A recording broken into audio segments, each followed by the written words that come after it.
নমস্কার। পজিটিভ বার্তার অন্তর্গত বিকাশ টক শোয়ের এই শোতে আপনাদের সবাইকে স্বাগত জানাই। ইতিমধ্যে আজকের এপিসোডে আমাদের মধ্যে যে অতিথিবর্গরা আছেন, আমরা নিজের মুখেই ওনাদের পরিচয়টা শুনে নেব। আমার নাম রাধারমন দাস। আমার নাম বিনোদ মুর্মু। ইতিমধ্যে আমরা যে গেস্ট দ্বয় পেয়েছি, রাধারমন দাস, যিনি প্রখ্যাত একজন কীর্তন শিল্পী এবং যিনি কীর্তন নিয়ে প্রতি মুহূর্তে কাজ করে চলেছেন এবং জনসমক্ষে এবং জনসমাজে কীর্তনের কি প্রভাব এবং কীর্তন নিয়ে উনি প্রতি মুহূর্তে একটা পজিটিভলি কাজ করে চলেছেন।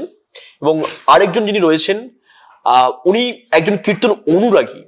তাই আমরা এই এপিসোডে একজন কীর্তন অনুরাগী এবং একজন কীর্তন শিল্পী আমরা যুগল দেখতে পাচ্ছি এবং আপনারা দেখতে থাকুন এই এপিসোড। প্রথমে বলে রাখি, এই কীর্তন জিনিসটা কি এবং আমাদের ভারতীয় সংস্কৃতির উপর কি প্রভাব, যদি আমাদের দর্শকদের সামনে আপনি একটু উপস্থাপন করতেন। কীর্তনটা সম্ভবত হচ্ছে দুটো দিক, একটা হলো সংকীর্তন আর একটা হলো লীলা কীর্তন। এই সংকীর্তনটা হলো স্বয়ং ভগবান যিনি চৈতন্যদেব মহাপ্রভু শ্রীধাম নবদ্বীপে আবির্ভূত হন, ঠিক তখন ভক্তগণকে তিনি শুধু এই সংকীর্তন নামের মধ্য দিয়ে একটা ভক্তির জোয়ার এনেছিলেন। কেননা সেই সময় যখন মহাপ্রভু এই শ্রীধাম নবদ্বীপে জন্মগ্রহণ করেছিলেন, তখন এই হিন্দু সনাতন ধর্মে বিভিন্ন সম্প্রদায় ছিল, শৈব, দানবত্ব, বাৎসল্য, বিভিন্ন সম্প্রদায় ছিল। ওকে, তো সেই যে সম্প্রদায়ের মধ্যে সাধারণ মানুষের সঙ্গে যে যারা উচ্চ বর্ণে ছিলেন তারা অনেক রকম ব্যবহারটা ভালো করতেন আর কি। হ্যাঁ, সেই কারণে জাতিভেদ প্রথা এবং অনেক কুসংস্কার এগুলো মানুষের সমাজের মধ্যে খুব এসে গিয়েছিল। তো চৈতন্যদেব তিনি এসে কি করলেন না, তিনি প্রাচ্য এবং পাশ্চাত্য গ্রন্থগুলো পড়ে এবং সমস্ত ধর্মগ্রন্থগুলো পড়ে উনি পণ্ডিত অর্জন করেছিলেন। এবং সেই যুগের তৎকালীন সেই সময়ে যে পণ্ডিতরা ছিলেন তাদের সঙ্গে তিনি কথোপকথন করে তিনি দেখিয়ে দিয়েছেন যে মানুষের মধ্যে, যাদের মধ্যে শুধু প্রেম, ভালোবাসা এবং হিংসা থাকবে না, সকলের সঙ্গে মিশতে পারবে, তারাই এই একমাত্র হরিনাম সংকীর্তনে ছায়ার তলে যারা আসবেন তারা একই জাতি হয়ে যাবে, অর্থাৎ তারাই হয়ে যাবে শুধু বৈষ্ণব। তাদের চরিত্র থাকবে যেমন সৎ, শুধু নামে থাকবে তাদের ভক্তি, আর নামে প্রেম আর জীবে দয়া, এটাই তিনি শিখিয়েছিলেন। সকল ভক্তবৃন্দকে তিনি বলেছিলেন, সকল মানবজাতিকে তিনি বলেছিলেন যে এসো, আমাদের মধ্যে কোনো হিংসা থাকবে না, কোনো রকম তাদের মধ্যে মিথ্যা, অন্যায় এগুলো সব বর্জন করতে হবে, সুন্দরভাবে একটা সমাজ তৈরি করতে হবে। এই সুন্দর সমাজ করতে গেলে কি করেছিলেন না, শুধু হরিনাম করলেই হবে, বড় বড় গ্রন্থ পাঠ করে মন্ত্র উচ্চারণ করতে হবে বা বড় বড় পণ্ডিত অর্জন করতে হবে, এটা নয়। সেই মহাপ্রভু তিনি কি করলেন না, তিনি কোনো মুচি না মেথর না ব্রাহ্মণ না কোন কুল থেকে এলো সেটা তিনি বিচার করেন নাই। তিনি সকলকে আহ্বান করেছিলেন সেই হরিনাম করার জন্য এবং সেই দলে যুক্ত হওয়ার জন্য। তিনি করেছিলেন কি, শুধু শ্রীখোল আর করতাল নিয়ে ভক্তগণকে সঙ্গে করে লয়ে শুধু হরিনামে তিনি জোয়ার বই দিয়েছিলেন। সেই সময় একটা বড় সমস্যা হয়েছিল কি না, যে সমস্ত পণ্ডিতগণেরা ছিলেন যারা অনেক কুসংস্কারে ভর্তি, নিজেদেরকে অনেক পণ্ডিত বলে জাহির করতেন, তাদের সঙ্গে অনেক তর্ক বিতর্ক এই সমস্যার মধ্যে মহাপ্রভুকে পড়তে হয়েছিল। কিন্তু তা সত্ত্বেও মহাপ্রভু সমস্ত মানুষকে ভালোবেসে নিজের অন্তর্জগতে স্থান দিলেন এবং সেই হরিনাম প্রচার করলেন। সেই হরিনামের মধ্য দিয়ে মানুষকে এক করে দিলেন, জাতি নির্বিশেষে সকলকে বললেন এই হরিনামে তোমরা এসো, এই হরিনাম করলে এই কলিতেই সমস্ত মুক্তি এবং শান্তি এবং সুখ সমৃদ্ধি সবই পাওয়া যাবে। অর্থাৎ আমরা রাধারমণ দাস মহাশয়ের মুখে শুনে এলাম কীর্তনের ইতিহাস। অর্থাৎ আমাদের ভারতীয় সংস্কৃতির একটি অন্যতম অঙ্গ হল কীর্তন। কীর্তন একটি সংস্কৃত শব্দ, যার অর্থ ধারণা করা, গল্পের বর্ণনা করা, সুন্দর আবৃত্তি করা বা বচন ভঙ্গি, যেখানে ধর্মীয় জিনিস এবং আধ্যাত্মিক জিনিস উপস্থাপন করা হয়। এবং এই বীরভূমের বুকে দাঁড়িয়ে আমরা খুবই আনন্দিত যে জয়দেবের যিনি গীত গোবিন্দম রচনা করেছিলেন, তিনার পদস্পর্শ আমরা বীরভূমের মাটিতে আমরা পেয়েছি। অর্থাৎ আমরা শুনে নিলাম কীর্তনের ইতিহাস। আচ্ছা, এবার একটা কোশ্চেন আপনার খুব জানতে ইচ্ছে করছে, দর্শকদের হয়ে আমি বলি, আপনি আপনার মতে একটা সমাজ গঠনে, আপনি যেমন ধরুন বলেন যে কুসংস্কার দূরীকরণে এটা একটা গুরুত্বপূর্ণ ভূমিকা রেখেছিল, আপনার কি মনে হয় সত্যি এটা বর্তমান সময়েও খুব প্রাসঙ্গিক? হ্যাঁ, এখনও বর্তমানে মানুষের এখন গ্রামগঞ্জে যা চলছে তাতে দেখা যাচ্ছে যে এখনও সেই রকম যে মহাপ্রভু যা বলেছিলেন, হয়তো আমরা সেই পথে বা তার কথার মতো অনেকে দীক্ষিত হয়েছি, কিন্তু মনে মনে কোথাও যেন একটা কুসংস্কার কাজ করে। কীরকম? যে মহাপ্রভু কিন্তু বলেছেন যে আমি যেটা করছি সেটা না করে আমি যা করতে চাইছি সেইগুলোকে তোমরা লক্ষ্য করো। অর্থাৎ মানুষ হয়ে মানুষকে ভালোবাসো এবং সকলের মধ্যে যিনি হরিনাম করবেন, যার কণ্ঠে তুলসী মালা থাকবে, যিনি বহির্ব্যাস থাকবেন, আর ডোর ও কৈপিন এবং শেখা আর হরিনাম সর্বদা, তিনি হলেন বৈষ্ণব। কিন্তু যখন দেখা যায় যে একটা নিম্ন স্কুল থেকে বা নিম্ন শ্রেণীর মধ্য থেকে যদি কেউ বৈষ্ণব হয়ে থাকেন, আর কোনো উঁচু বর্ণ বিশেষে কোনো পরিবার থেকে যদি কেউ একটা বৈষ্ণব হয়ে থাকেন, কিন্তু কোথাও যেন একটুকু তাদের মনে মনে ক্ষুণ্ণ থাকে যে কোন কুল থেকে এসেছে, তার একটা অনেকে পরিচয় জানতে চায়। এইগুলোই হলো মানুষের একটা কুসংস্কারের প্রভাব। অর্থাৎ আমরা জানতে পারলাম কুসংস্কার দূরীকরণে একটা কীর্তন একটা গুরুত্বপূর্ণ ভূমিকা পালন করে। মধ্যযুগীয় হিন্দু ধর্মের ভক্তি আন্দোলন দ্বারা কীর্তন কিন্তু খুবই জনপ্রিয় হয়েছিল এবং এবং আস্তে আস্তে এই কীর্তনের জনপ্রিয়তা সবার মধ্যে ছড়িয়ে পড়ে এবং এই ভক্তি দ্বারা, মানুষকে ভালোবাসার দ্বারা, মানুষকে প্রেমের দ্বারা আধ্যাত্মিক উন্নতি সাধন এবং সেই সঙ্গে জীবের নিজ উন্নতিকরণে কীর্তন কিন্তু একটা গুরুত্বপূর্ণ ভূমিকা পালন করে ওনার মতে। আচ্ছা, একজন খুব জানতে ইচ্ছে করছে আপনার কাছে, এবার আমি চলে যাই। আপনি তো খুব কীর্তন শুনতে ভালোবাসেন, আপনার হঠাৎ করে কেন কীর্তনের প্রতি এত ভালো লাগা, যদি আমাদের দর্শকদের সামনে একটু বললেন। কীর্তন আমি ছোটবেলা থেকে ধার্মিক গান আর কীর্তনের ভাবভঙ্গি, কীর্তনের মাধুর্য আমি খুব পছন্দ করতাম। ওই জন্য আশেপাশে আমাদের এলাকা যেখানে কীর্তন হয় সেখানে আমি যেমন করে সময় করে দেখতাম আর কীর্তন খুব মনোযোগ দিয়ে শুনতাম।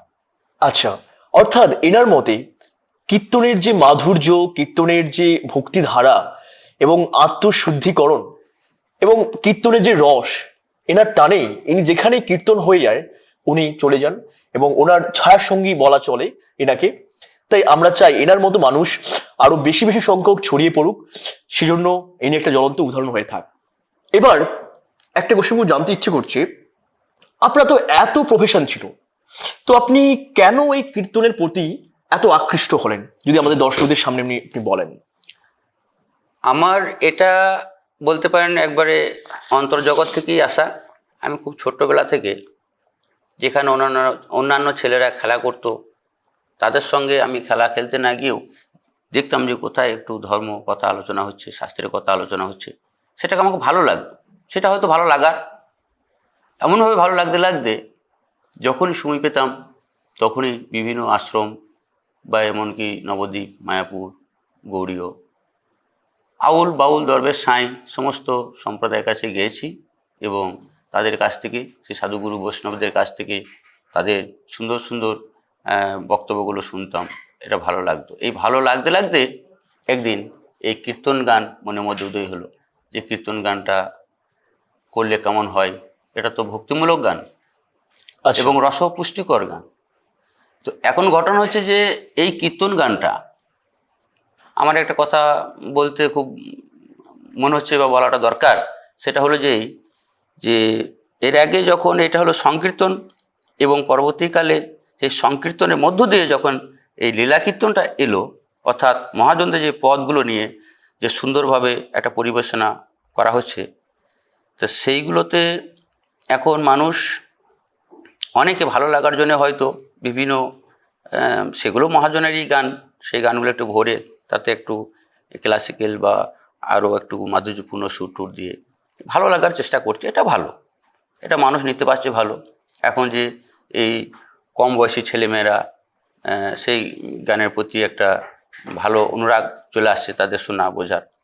তবে একটা কথা আমি বলবো, এই কীর্তন গানটা এটা গভীরে যেতে হবে। কেননা যে লীলা কীর্তনের সম্বন্ধে যদি কথা বলি, তাহলে একটা কথা বলতে হয় যে শুধু রাধা গোবিন্দের তাদের যে প্রেম লীলা বলা হয়েছে সেটা মহাজনদের পদ থেকে, কিন্তু ভগবানের লীলা হয়েছেন আনুমানিক যেটা প্রমাণ করা যাচ্ছে 5,500 বৎসর পূর্বে। কিন্তু এই লীলা কীর্তনটা হচ্ছে কেবলমাত্র এই কলিযুগে তৎকালীন এই 500-700 বছর থেকে শুরু করে। তাহলে এই যে এতটা সময়, যে সময় গেল, এই সময়টাতে মধ্যে কোনো লীলা কীর্তনটা অতভাবে কোনো বিস্তারিত লাভ করতে পারেন নাই। কেননা মহাপ্রভুর আসার আগে 2-1 পদকর্তা ছিলেন এবং মহাপ্রভু আসার পরে অর্থাৎ বর্তমানে অনেক মহাজনেরা সেই রাধা গোবিন্দের লীলা, সেই বৃন্দাবনের লীলা ওনারা এখন কলম দিচ্ছেন। হয়তো আরও 5,000 বছর বা 500 বছর পরেও আবার কোনো পদ রচনা করবেন। কিন্তু একটা কথা, একজন হয়তো নানুরে বসে লিখছেন চণ্ডীদাস, কিন্তু একজন জয়দেবে বসে লিখছেন জয়দেব গোস্বামী, এর আগেও লিখেছেন বিদ্যাপতি, গোবিন্দ দাস। কিন্তু ভগবানের যে লীলার মধ্যে এত সুন্দর একটা মিল আছে তাদের লেখার মধ্যে, তাদের ছন্দের মধ্যে, এবং ভাষার তো একটা প্রশংসা করাই যায় সেই পদের মধ্যে। কিন্তু পদের অর্থগুলোকে বুঝতে হবে কি না, শ্রীধাম বৃন্দাবনে রাধা গোবিন্দের যে লীলা বর্তমানে যে আমরা পরিবেশনা করে থাকি বা করছি, সেই লীলাটি হয়েছে অপরিণত লীলা। কেননা শ্রীমতী রাধারানীর সঙ্গে আমার গোবিন্দ শ্রীকৃষ্ণ কতদিন ছিলেন? 12 বৎসর তাদের পূর্ণ হয়নি। আচ্ছা। এবার 12 বৎসর পূর্ণ হওয়ার আগে আচ্ছা, শ্রীকৃষ্ণ বৃন্দাবন ছেড়ে চলে গেছেন, কিন্তু আর কোনোদিন কিন্তু বৃন্দাবনে শ্রীকৃষ্ণ ভগবান আসেন নাই। মানে এই অপূর্ণ কাহিনীটাই। এইবার এটা একটা বোঝার কারণ আছে। কেন না, একটা স্বাভাবিক কথা হচ্ছে কি যে বর্তমানে যে 12 বৎসর পেরিয়ে গেলে যে নারী পুরুষে অনেক কিছু ভালোবাসার মধ্যে অনেক কিছু তারা বুঝতে শিখে এবং বয়সে একটা পরিপূর্ণতা শুরু হয়। কিন্তু এটাই শিক্ষা দিল এই জগৎবাসীকে যে 12 বৎসর আগে তিনি বৃন্দাবন ছেড়ে চলে গেলেন কৃষ্ণ, আর রাধার কাছকে আসে নাই। তাহলে তাদের বয়সটা কতটুকু ছিল? তাদের পরিণত বয়স হয়নি। একদম। সেই পরিণত বয়স না হওয়ার জন্যে, অর্থাৎ এই জগৎবাসী যারা কীর্তন ভক্ত, যারা কীর্তন শুনছেন, তাদের মধ্যে যাতে কোনো রকমের মধ্যে ভুল সিদ্ধান্ত না আসে। ভুল সিদ্ধান্তটা কি না, আমাদের বর্তমানে যে প্রেম ভালোবাসা এর সঙ্গে যেন গলিয়ে না যায়। সেই লীলাটা ছিল সম্পূর্ণ অপরিপক্ক, অর্থাৎ অপরিণত, অপ্রাকৃত লীলা। আমরা যে বাস্তব জগতে যে আধ্যাত্মিক একদম এই আমাদের বাস্তব জীবনে যে আমরা প্রেমের কথা বলি, ভালোবাসার কথা বলি, সেটা হলো প্রাকৃত ভালোবাসা, আর পরিণত বয়সে শুরু হয়। কিন্তু সেই যে রাধা গোবিন্দের যে প্রেম ছিল, সেই প্রেমটা ছিল অপ্রাকৃত, মানে পরিণত হয় নাই। তাহলে আমাদের বাস্তবের সঙ্গে কিন্তু কোনোদিনই তুলনা করা যাবে না। সেই প্রেমটা হলো চিরশাশ্বত এবং সত্য। সেই প্রেম লীলাটা আজকে বর্তমানে 500-700 বছর ধরে যে মহাজনেরা লিখছেন, কিন্তু পরিণত হিসাবে লিখছেন। এটা একটা বোঝার ব্যাপার আছে যে এই প্রেমটা বাস্তব প্রেম নয়, এটা হলো অপ্রাকৃত প্রেম। এই প্রেম লীলাটা বর্ণনা করা হয়। এইখানে কোনো রকম একটা জীবাত্মা পরমাত্মার সঙ্গে তুলনা করা যেতে পারে, আর অন্য কিচ্ছু নয়। তার মধ্যে কোনো লালসা নেই, তাদের মধ্যে ইন্দ্রিয় পরিতৃপ্তি নেই, তাদের শুধু সুখের ভজন, স্থূলে নয়, প্রবর্তে নয়, সাধকেও নয়। তাহলে এটা হলো একটা ভজন মার্গের রাধা গোবিন্দের লীলা। অর্থাৎ আমরা রাধারমণ দাসের মুখে শুনে নিলাম অনেক কথা, অনেক অজানা কাহিনী, এবং যা হয়তো আমাদের জানা ছিল না। আস্তে আস্তে করে এপিসোডটা জমছে এবং আস্তে আস্তে করে আরো আমরা সমৃদ্ধ হচ্ছি, কিভাবে আরো আমরা অনেক ইতিহাস জানছি। অর্থাৎ এখনকার প্রেম এবং ভগবান শ্রীকৃষ্ণের যে প্রেম কাহিনী বা লীলা আমরা যেটা বলি, সেটা কতখানি আলাদা এবং খুব সুন্দরভাবে আমাদেরকে বর্ণনা করলেন উনি। এভাবে আস্তে আস্তে আমরা আরো সমৃদ্ধ হব এবং আস্তে আস্তে কীর্তন, তার রস, তার ভাবধারা জনসমক্ষে ছড়িয়ে পড়ুক এবং কীর্তনের যে শ্রীবৃদ্ধি হোক, এটা আমরা আশা করি। পজিটিভ বার্তা মানুষের কথা বলে, মানুষের আধ্যাত্মিক কথা বলে, আত্মশুদ্ধির কথা বলে। যারা মানুষরা আস্তে আস্তে করে নিজের ডেভেলপ কিভাবে করবে তার কথা বলে।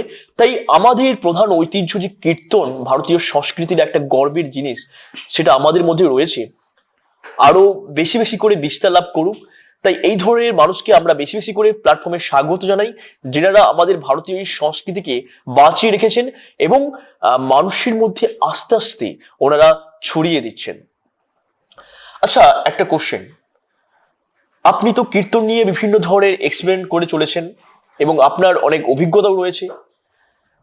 আমরা একটু জানতে চাই, ভবিষ্যতে আপনার এই কীর্তনটা নিয়ে কি উদ্দেশ্য রয়েছে, বা আপনি কীর্তনকে ভবিষ্যতে কোন জায়গায় দেখতে চান?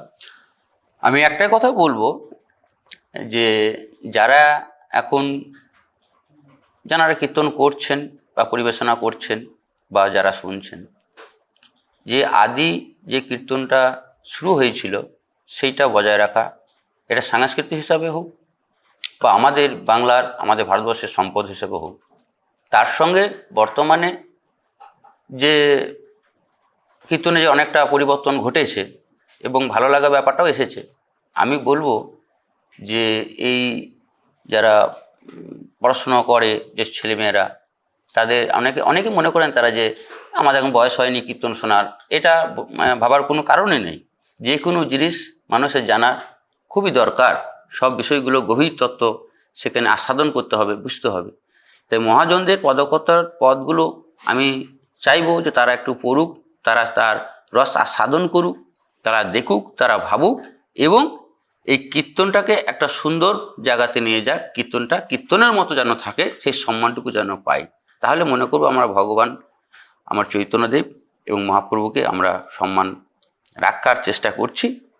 অর্থাৎ রাধারমণ দাসের মহাশয়ের কথায় কীর্তন শোনার কোনো বয়স হয় না, না, যে কোনো বয়সে আপনার মধ্যে কীর্তন শুনতে পারে, অবশ্যই যদি সে সেটাকে গভীরভাবে উপলব্ধি করে।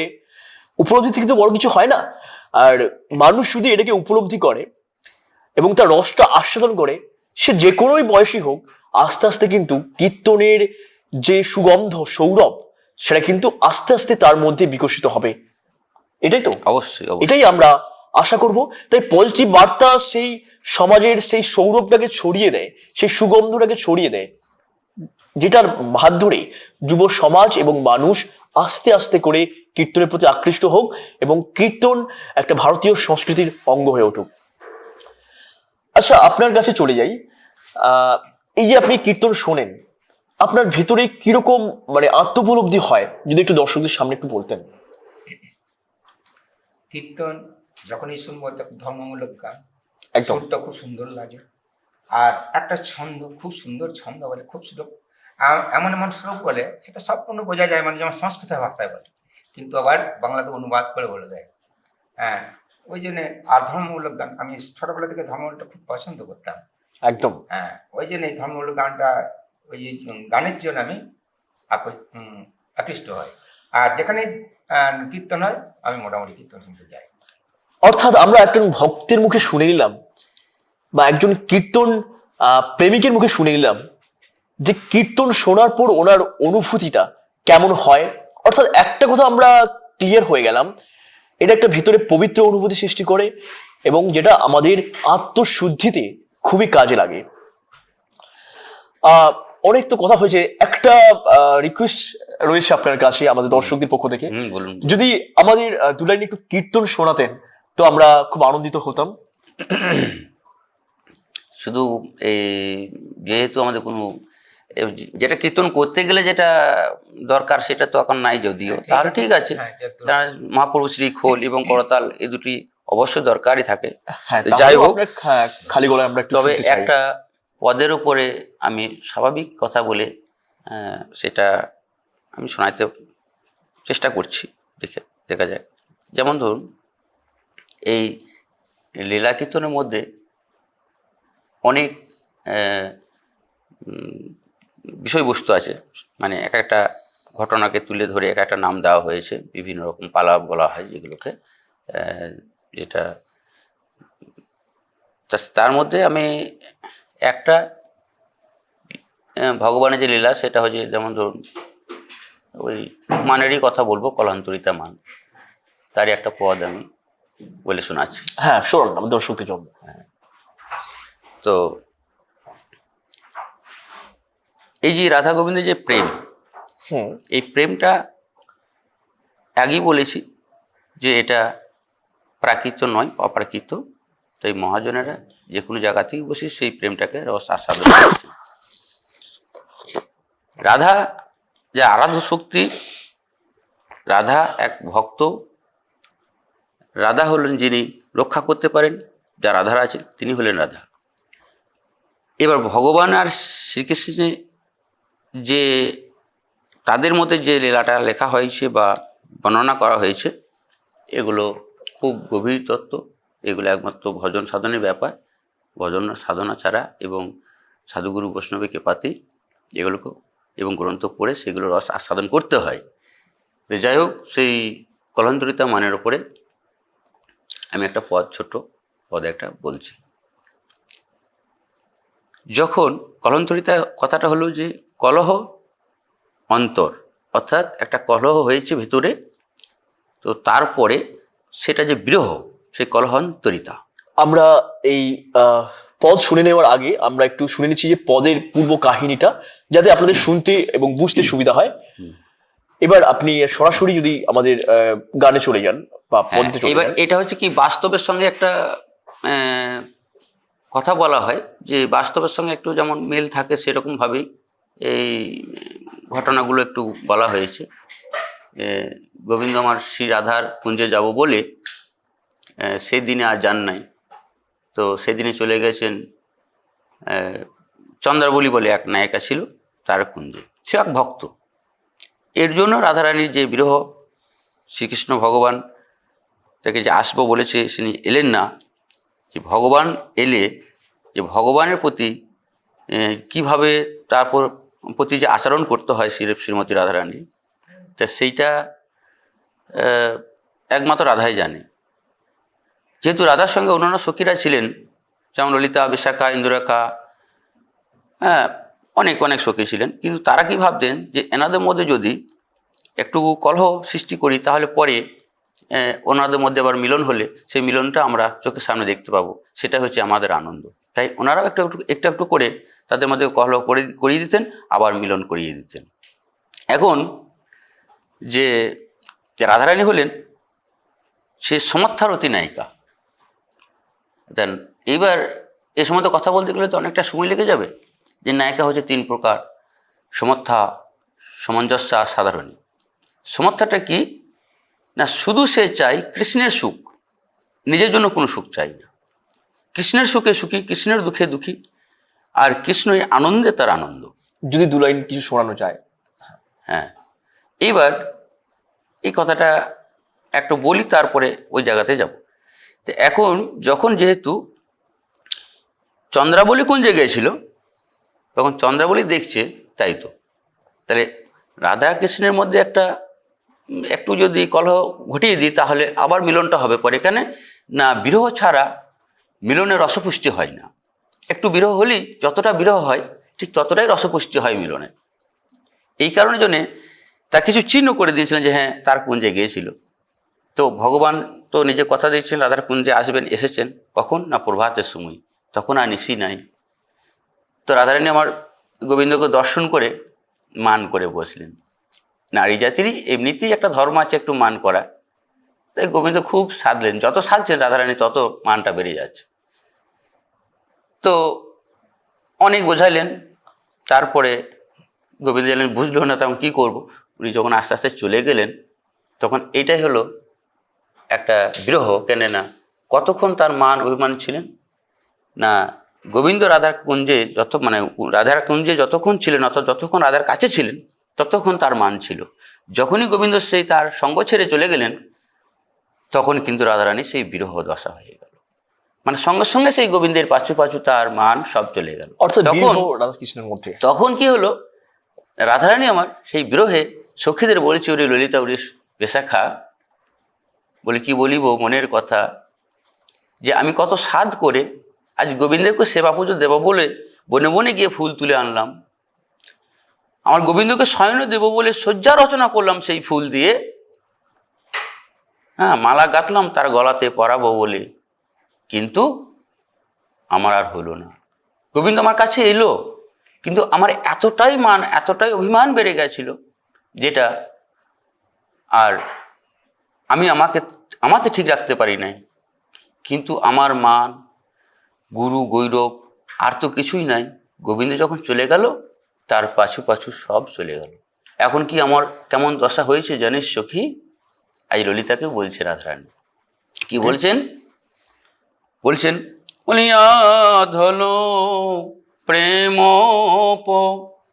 হিলে নাহি হেরিলু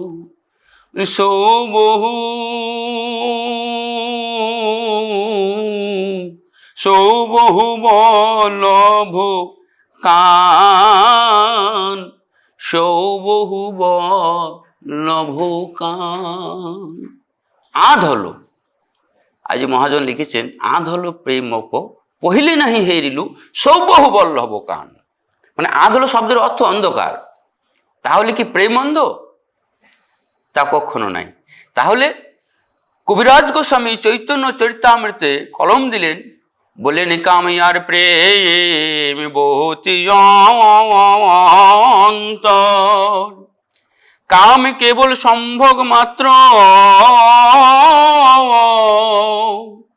প্রেম নির্মল ভাস্কর। যদি অন্ধ হয় তাহলে কাম অন্ধ, প্রেম কখনো নয়। তাহলে প্রেম কি? নির্মল ও ভাস্কর। ভাস্কর অর্থাৎ সূর্য, সূর্যের সঙ্গে তুলনা করলেন। কি বললেন? আমাদের বাস্তবে যদি কিছুক্ষণ ধরে সূর্যের দিকে নয়ন দেওয়া যায়, তার পরক্ষণে যা কিছু দেখুন না কেন সব অন্ধকারাচ্ছন্ন দেখায়।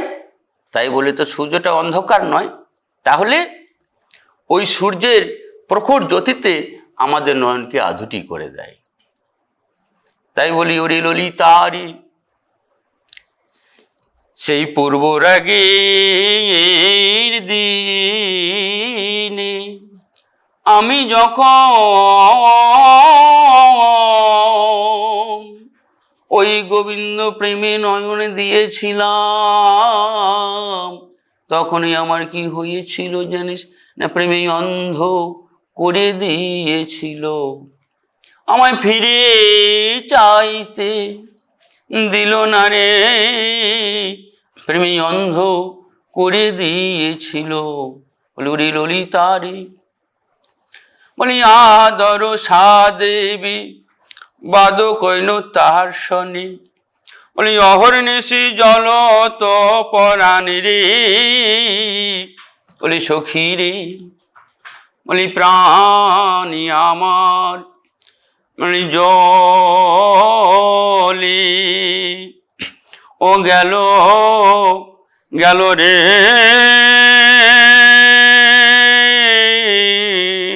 ওরে মরম সখী প্রাণী আমার জো। এইগুলো হচ্ছে কীর্তনের গান। বলে সখী রে, বলি তোরে কহি মোর মুখি দাহ, কানক দোখে যো ধ্বনি রোখাই সইতাপিনী জগমাহ। রাধারানী বলছে ওরে ললিতারি, বলছি সেই তাপিনী এই জগতে মাঝি, সেই তাপিনী সই তাপিনী জগমাহ, সেই তাপিনী আর কারে বলি না, এখন আমি তো সেই তাপিনী। সত্যি শ্রদ্ধেয় শিল্পীর গানের মূর্ছনায় আমরা হারিয়ে গিয়েছিলাম।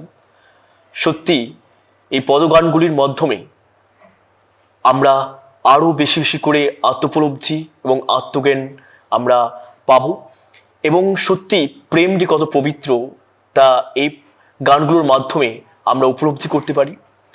তাই এই ধরনের পজিটিভ জিনিস এবং পজিটিভ কাজকর্ম আমাদের পজিটিভ বার্তার বিকাশ শোয়ের মাধ্যমে ছড়িয়ে পড়ুক, এবং সত্যি ওনার যে জ্ঞান এবং ওনার যে অভিজ্ঞতা এবং উনি আরও পূর্ব রাগ সম্পর্কে আমাদের সঙ্গে উপস্থাপন করলেন, এবং ওনার মাধ্যমে আমরা আরও বেশি বেশি করে সমৃদ্ধ হলাম। তাই আবারও একবার আপনাদেরকে ধন্যবাদ জ্ঞাপন করছি। নমস্কার। আপনারা ভালো থাকুন, সুস্থ থাকুন, এভাবে আপনারাও থাকুন, সমাজ গঠনে আপনারা আপনাদের এই ভাবধারা সবার মধ্যে ছড়িয়ে দিন। এতক্ষণ আমি ছিলাম সৌরভ কুমার বেতাল। এভাবে আপনারা হাসতে থাকুন এবং এই কীর্তন গান সবার মধ্যে ছড়িয়ে দিন, এবং সমাজ গঠনে এবং ভারতীয় সংস্কৃতিকে আপনারা এইভাবে বাঁচিয়ে রাখুন। ধন্যবাদ, নমস্কার। নমস্কার।